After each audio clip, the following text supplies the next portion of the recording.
وقد مكروا مكرهم وعند الله مكرهم وإن كان مكرهم لتزول منه الجبال فلا تحسبن الله مخلف وعده رسله إن الله عزيز ذو انتقام۔ یہ سورہ ابراہیم کا آخری رکوع ہے، اور یہ رکوع بہت ہی قیمتی نصیحتوں پر مشتمل ہے۔ بہت قیمتی نصیحتیں اللہ جل شانہ نے بیان فرمائی ہیں۔ چنانچہ اللہ جل شانہ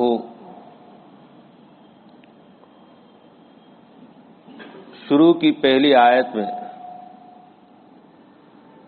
یہ فرماتے ہیں کہ اگر ظالموں کو جو دنیا میں ظلم و زیادتیاں کرتے ہیں،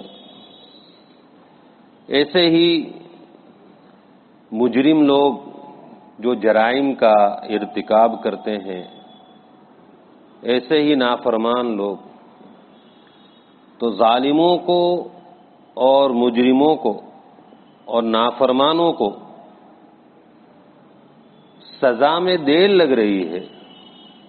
دیکھ رہے ہیں سالوں سے ظلم و زیادتیاں کر رہے ہیں اور جرائم کا ارتکاب کرتے ہیں، گناہوں کا ارتکاب کرتے ہیں اور اللہ کی نافرمانیاں کرتے ہیں، پھر بھی اللہ کی طرف سے کوئی سزا نہیں ہو رہی ہے۔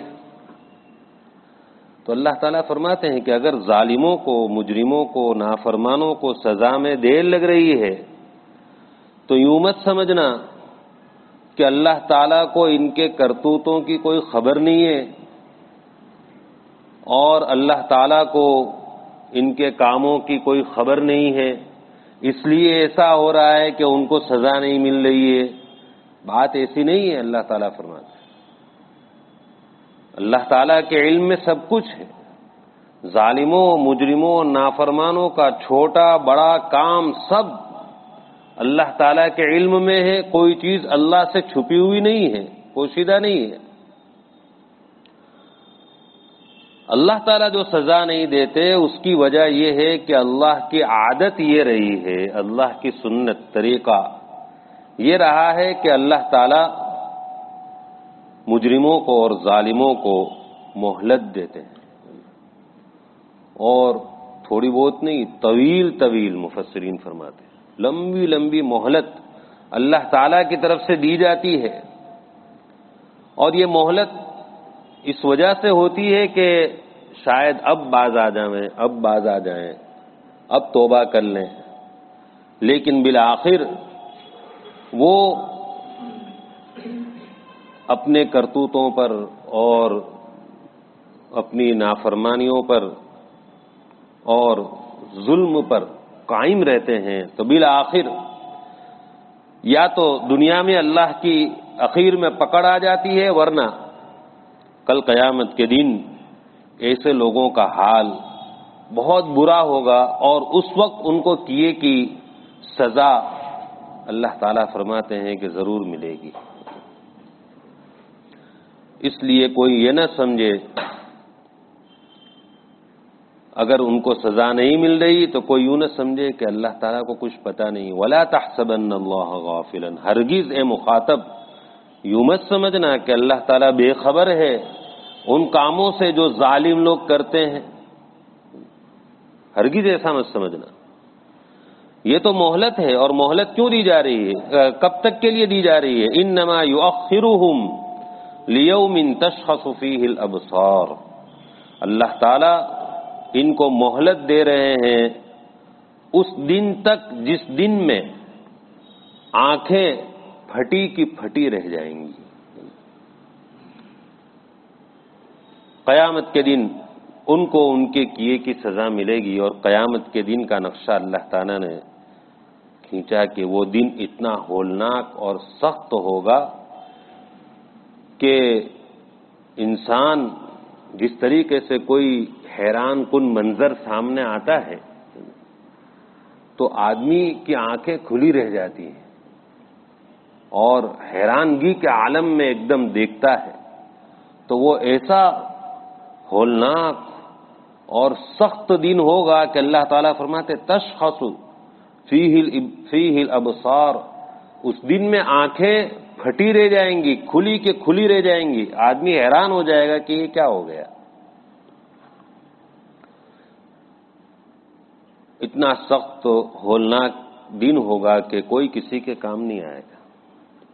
یوم یفر المرء من اخیہ، 30ویں پارے میں اللہ تعالیٰ فرماتے ہیں کہ اس دن آدمی اپنے بھائی سے بھی بھاگے گا کہ کہیں یہ میرے پاس مدد نہ مانگے، وَأُمِّهِ وَأَبِيهِ، ماں باپ سے بھی بھاگے گا، وَصَاحِبَتِهِ وَبَنِيهِ، اپنی بیوی اور بچوں سے بھی بھاگے گا۔ چنانچہ حدیث میں آتا ہے کہ ایک شخص ایسا ہوگا کہ جس کی نیکیاں اور برائیاں برابر برابر ہوں گی۔ کل قیامت کے دن نیکیوں کو بھی تولا جائے گا اور گناہوں کو، برائیوں کو تولا جائے گا۔ جس کی نیکیوں کا پلڑا جھک گیا تو وہ کامیاب ہے۔ اب ایک آدمی ایسا ہوگا کہ جس کا پلڑا بالکل برابر، برائیاں بھی اور نیکیاں بھی برابر سرابر، اس سے کہا جائے گا کہ ایک نیکی لے کر آؤ تو تم کو کامیابی مل جائے گی، تو وہ سوچے گا ایک نیکی میں کیا ہے، کہے گا ابھی میں لے کر آتا ہوں، جائے گا اپنے بھائی کے پاس، بھائی ذرا ایک نیکی، تو وہ بھائی اس کو جواب دے گا کہ تجھے نیکی دے کر میں کہاں جاؤں گا۔ پھر وہ دوسرے اپنے اعزاء اقارب رشتہ داروں کے پاس جائے گا، سب یہی کہیں گے کہ بھئی تجھے نیکی دے کے ہم کہاں جائیں گے۔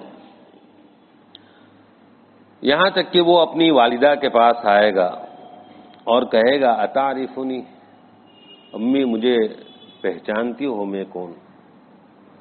تو ماں کہے گی کیوں نہیں، میں نے تجھے اپنے پیٹ کے اندر اٹھایا، پھر تجھے جنا، جننے کے بعد تجھے پالا، اچھی طرح جانتی ہوں۔ کہا جب جانتی ہو تو ایک نیکی دے دو۔ کہا الیک عنی، دور ہو یہاں سے، اگر تجھے میں نے نیکی دے دی تو پھر میرا کیا ہوگا، میں کہاں جاؤں۔ تو دنیا میں تو ہم دیکھتے ہیں کہ بھائی دوسرے بھائی کے لیے جان بھی دے دیتا ہے، ایسے واقعات اور مثالیں دیکھی ہوں گی، اور باپ اپنی اولاد کے لیے، ماں اپنی اولاد کے لیے جان دے دیتی ہے، اولاد اپنے ماں باپ کے لیے جان دے دیتے ہیں، لیکن وہاں کوئی کسی کے لیے جان نہیں دے گا، بلکہ ایک نیکی کسی کو دینے کے لیے تیار نہیں ہوگا۔ تو اتنا سخت ہولناک دن ہوگا کہ آنکھیں یہ پھٹی کی پھٹی رہ جائیں گی، کھلی کے کھلی رہ جائیں گی۔ مہطعین مقنعی رؤوسہم لا یرتد الیہم طرفہم وافئدتہم ہواء، قبروں سے نکل کر دوڑ رہے ہوں گے اللہ تعالیٰ کی عدالت میں، حساب کے لیے پیشی ہوگی، تو حیرانی اور پریشان کن حالت کے اندر دوڑ بھاگ رہے ہوں گے، اپنے سروں کو اوپر اٹھائے ہوئے، جس طرح ایک حیران اور پریشان آدمی سر اٹھا اٹھا کر ایسے موقع پر جب کوئی ہولناک منظر ہوتا ہے تو کیسا بھاگتا ہے۔ لا یرتد الیہم طرفہم، آنکھیں ان کی طرف، ان کی پلک ان کی طرف واپس نہیں ہوگی، یعنی پلک جھپکے گا بھی نہیں، اتنا حیران کن منظر ہوگا کہ آنکھ اس کی کھلی کی کھلی رہ جائے گی، پلک بھی اس کی جھپکے گی نہیں۔ دلوں کا کیا حال ہوگا، وَأَفْئِدَتْهُمْ هَوَاء، اور ان کے دل بدحواس ہوں گے، یعنی سوچنے سمجھنے کی صلاحیت ختم ہو جائے گی۔ ہولناک منظر میں ایسا ہی ہوتا ہے، خطرناک کوئی منظر ہو تو سوچنے سمجھنے کی، کوئی آدمی کچھ فیصلہ نہیں کر پاتا ہے، سوچنے سمجھنے کی صلاحیت ختم، اور عقل بھی قابو میں نہیں ہوگی۔ تو اللہ تعالیٰ فرماتے ہیں کہ اس ہولناک دن میں یہ ظالم اور مجرم اور نافرمان سزا پائیں گے. اگر دنیا میں ان کو مہلت مل رہی ہے تو تم یوں نہ سمجھنا کہ اللہ کو کچھ پتہ نہیں ہے، اللہ کو کچھ خبر نہیں ہے. نہیں، اللہ تعالیٰ کو سب معلوم ہے. اللہ تعالیٰ طویل طویل مہلت دیتے ہیں اور اس دن میں پھر سزا دیتے ہیں. پھر اللہ تعالیٰ خطاب کر رہے ہیں نبی کریم صلی اللہ علیہ وسلم کو، وَأَنذِرِ النَّاسَ، اے محمد صلی اللہ علیہ وسلم آپ لوگوں کو، سب لوگوں کو ڈرائیے اس دن سے جس دن آئے گا ان کے اوپر عذاب. فَيَقُولُ الَّذِينَ ظَلَمُوا رَبَّنَا أَخِّرْنَا إِلَىٰ أَجَلٍ قَرِيبٍ، جب عذاب ان کے اوپر آ پڑے گا اور اللہ تعالیٰ کی طرف سے سزا ہوگی تو ظالم لوگ کہیں گے، مہلت مانگیں گے کہ باری تعالیٰ ربنا، اے ہمارے پروردگار، اخرنا الی اجل قریب، آپ ہمیں تھوڑی مدت کے لیے مہلت دے دیں اور دنیا میں واپس بھیج دیں. تھوڑی مدت کے لیے ایک چانس اور موقع ہم کو دے دیں، بس تھوڑی مدت چاہیے. ہم دنیا میں جائیں گے، نجیب دعوتک، آپ کی دعوت کو آپ قبول کر لیں گے. اللہ تعالیٰ کی یہ دعوت ہے. قرآن اللہ تعالیٰ کی، اللہ کا پیغام ہے ہمارے لیے، دعوت ہے ہمارے لیے. اس کے ذریعے سے اللہ تعالیٰ اپنی طرف بلاتے ہیں، اپنے احکامات کی طرف بلاتے ہیں، اپنی فرما برداری کی طرف بلاتے ہیں، آخرت کی فکر کی طرف بلاتے ہیں. تو ایمان اور اعمال صالحہ کی طرف اللہ تعالیٰ کی طرف سے بلایا جاتا ہے تو وہ کہیں گے تھوڑی سی مہلت مل جاوے، اب دنیا میں جا کر اے اللہ آپ کی دعوت قبول کریں گے، مان لیں گے. وَنَتَّبِعِ الرُّسُلَ، اور رسولوں کی پیروی کریں گے. اب تک تو ہم نے جھٹلا دیا، ان کی بات نہیں مانی، لیکن اب آپ موقع دے دیں، ایک موقع. اب ہم برابر آپ کی فرما برداری، رسولوں کی فرما برداری پیروی کر کے آئیں گے. تو اللہ تعالیٰ جواب میں فرمائیں گے اولم تکونوا اقسمتم من قبل ما لکم من زوال، کہ دنیا کے اندر موقع اور مہلت جو مل گئی اب نہیں مل سکتی. تم تو دنیا کے اندر بہت زور لگا کر قسمیں کھاتے تھے. وَأَقْسَمُوا بِاللَّهِ جَهْدَ أَيْمَانِهِمْ لَا يَبْعَثُ اللَّهُ مَن يَمُوتُ، زور لگا کر تم تو قسمیں کھاتے تھے کہ مرنے کے بعد کوئی زندگی نہیں ہے. آخرت کا انکار کرتے تھے کہ آخرت کوئی چیز نہیں اور قیامت کوئی چیز نہیں، انکار کرتے تھے، اور وہ بھی زور لگا کر قسمیں کھا کر کہتے تھے. اور اللہ تعالیٰ نے اس کا جواب بھی دیا، بلا کیوں نہیں، تم قسمیں کھاتے ہو کہ یہ دن آنے والا نہیں، کیوں نہیں، بلا وعدن علی حقا، یہ تو اللہ کا وعدہ ہے، ہو کر رہے گا. ولکن اکثر الناس لا یعلمون، لیکن اکثر لوگ جانتے نہیں، سمجھتے نہیں. تو اللہ تعالیٰ فرماتے ہیں کہ کیا تم اس سے پہلے دنیا میں قسمیں نہیں کھاتے تھے؟ ما لکم من زوال، کہ تمہارے لیے زوال نہیں. تم قسمیں کھا کر کہتے تھے کہ ہماری یہ دولت، ہمارا مال اور ہماری شان و شوکت اور ہمارا اقتدار، حکومت سب باقی رہے گی، ہم دنیا سے کہیں جانے والے نہیں ہیں، آخرت کوئی چیز نہیں ہے. تم قسمیں کھا کر کہتے تھے نہیں یہ بات. جبکہ یہ انکار کرنے پر، نہ ماننے پر، آخرت کا انکار کرنے پر بہت سی چیزیں ایسی تھیں جو تم کو اس سے بچا رہی تھی اور تم کو یہ سمجھا رہی تھی کہ تم جو انکار کر رہے ہو کہ آخرت کوئی چیز نہیں ہے اور یہ شان و شوکت اور یہ اقتدار، یہ دولت، یہ سب باقی رہیں گی، لیکن تم کو بہت سی چیزیں تمہاری اپنی بات کی تمہاری اپنی بات کو جھٹلا رہی تھی. وَسَكَنْتُمْ فِي مَسَاكِنِ الَّذِينَ ظَلَمُوا أَنفُسَهُمْ. تم جہاں آباد ہو، تم جہاں رہتے ہو، یہاں پہلے تم جیسے ظالم لوگ رہتے تھے، جنہوں نے ظلم کیا، جنہوں نے جرائم کا ارتکاب کیا، جنہوں نے نافرمانی کی. یہ جگہ پر تم رہ رہے ہو تو یہ جگہ خود تم کو دعوت دیتی ہے کہ تم اس انکار سے باز آ جاؤ، کہ یوں مت کہو کہ آخرت کوئی چیز نہیں. اور اس سے بڑھ کر یہ کہ وَتَبَيَّنَ لَكُمْ كَيْفَ فَعَلْنَا بِهِمْ. تم کو یہ بات معلوم بھی ہو گئی کہ ہم نے ان لوگوں کے ساتھ، جہاں ابھی تم رہتے ہو، پہلے جو لوگ تھے ان کے ساتھ ہم نے کیا معاملہ کیا. یہ خبریں بھی تم کو پہنچی ہیں اور ہم نے بھی تمہارے سامنے وہ سارے واقعات بیان کر دیے. تم سارے واقعات جانتے ہو عاد و سمود کے، کہ ان لوگوں نے بھی اپنی جانوں پر ظلم کیا تھا اور اللہ کی نافرمانیاں کی تھی. تو ان کے واقعات تم جانتے ہو، اور ہم نے بھی قرآن پاک میں تمہارے سامنے وہ سب بیان کر دیا. یہ سب چیزیں تم کو دعوت دے رہی تھی کہ انکار مت کرو. اب تم کہہ رہے ہو کہ ہم کو مہلت چاہیے، تو اب مہلت نہیں مل سکتی. اب یہ موقع تم کو نہیں مل سکتا. اب تو تم کو یہاں سزا بھگتنی ہوگی.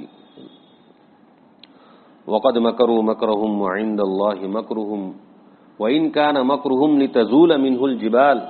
اللہ تعالیٰ فرماتے ہیں ان مکہ والوں سے پہلے جو قومیں گزری ہیں، انہوں نے بھی اپنے آپ کو دنیا میں سدا اور ہمیشہ رہنے کے لیے بڑی تدبیریں کی تھی. جیسے پہاڑوں میں مکان تراشتے تھے کہ زلزلہ آوے تو بھی کوئی ان کا بال بیکا نہ ہو. دنیا میں سدا رہنے کے لیے انہوں نے کیا کچھ نہیں کیا، بہت تدبیریں کی. لیکن اللہ تعالیٰ کے مقابلے میں ان کی کوئی تدبیر نہیں چلی. اگرچہ ان کی تدبیریں جو تھی ایسی سخت تھی اور ایسی زبردست تھی کہ پہاڑ اپنی جگہ سے ہل جائے، پہاڑ اپنی جگہ سے ہٹ جائے، اتنی سخت تدبیریں انہوں نے کی تھی. لیکن اللہ کے سامنے، اللہ کے مقابلے میں ان کی تدبیر کچھ کام نہیں آئی. جب اللہ کی طرف سے پکڑ آئی تو یہ بڑی بڑی تدبیر کہ ایسے زبردست مکان، حفاظت کے سارے اسباب مہیا تھے، لیکن اللہ تعالیٰ نے ان کو ایک ایک کو چن چن کر اللہ تعالیٰ نے ختم کر دیا. تو پھر اے اہل مکہ، جب ایسے زبردست قد آور اور بڑے طاقتور لوگ نبی کو جھٹلانے کی وجہ سے اور نبی کی بات ماننے کی وجہ سے نہیں بچے، تو پھر تمہارا تو کیا شمار ہو سکتا ہے. لہذا اللہ کا وعدہ ہے کہ اللہ تعالیٰ اپنے نبی کی مدد کرتے ہیں اور انہی کو انجام کار اللہ تعالیٰ کامیابی دیتے ہیں. یہ اللہ کا وعدہ ہے. اللہ تعالیٰ اپنے وعدے کے خلاف نہیں کرے گا.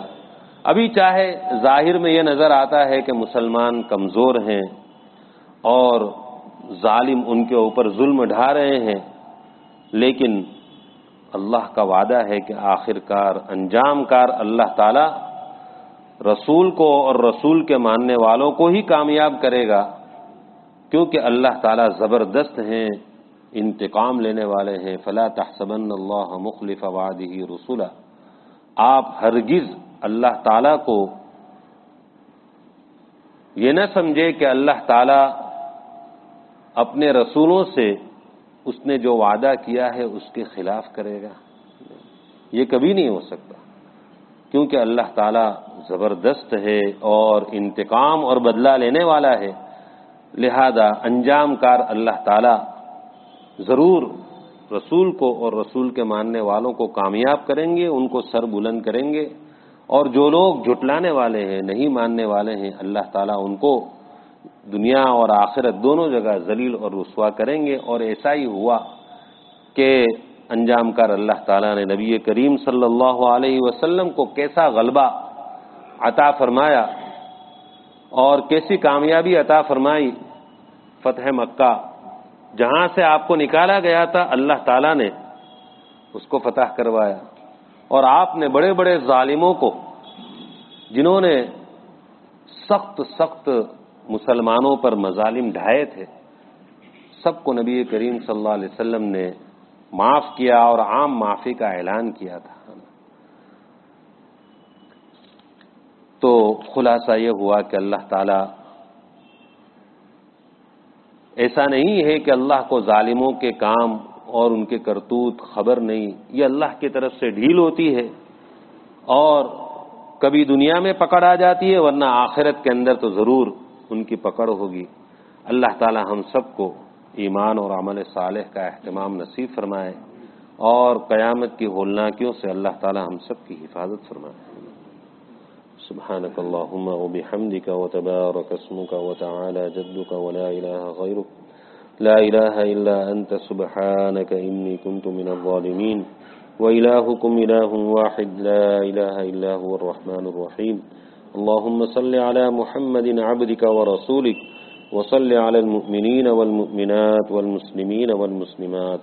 اے اللہ ہمارے گناہوں کو معاف فرما، ہماری خطاؤں سے درگزر فرما، ہماری سیئات کو حسنات سے مبدل فرما. اے اللہ ایمان کامل نصیب فرما، صدیقین والا یقین نصیب فرما.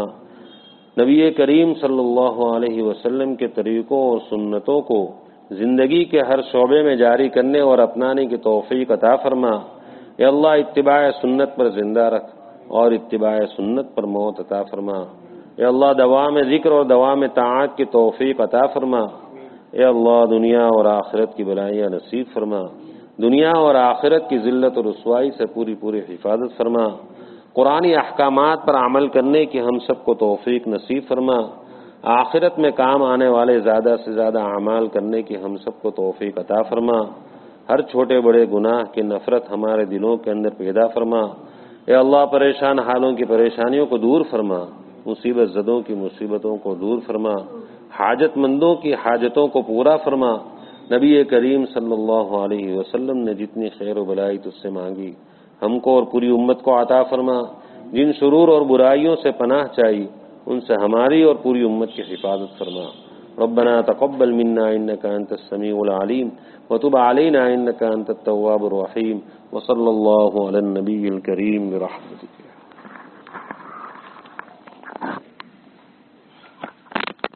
آئندہ پیر کو صرف تفسیر موقوف رہے گی، اس کے بعد پیر سے انشاءاللہ